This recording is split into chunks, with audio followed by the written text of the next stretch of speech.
মটর, ছোলা আর বরবটি ভিজিয়ে রেখেছিলাম। তারপরে আলু কেটে আর লঙ্কা দিয়ে, সাথে হলুদ, লবণ, পরিমাণ মতো জল দিয়ে প্রেসার কুকারে বসিয়ে 5 থেকে 6টা সিটি মেরে নিলাম।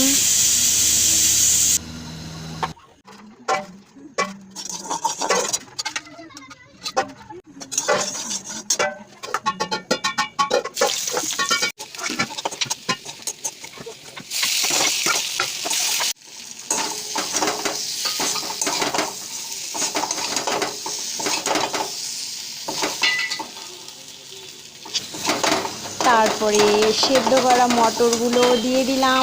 একদিকে দেখো আমার রুটি বানানো হচ্ছে, আরেকদিকে আমার ঘুগনিও রান্না হয়ে যাচ্ছে। রান্না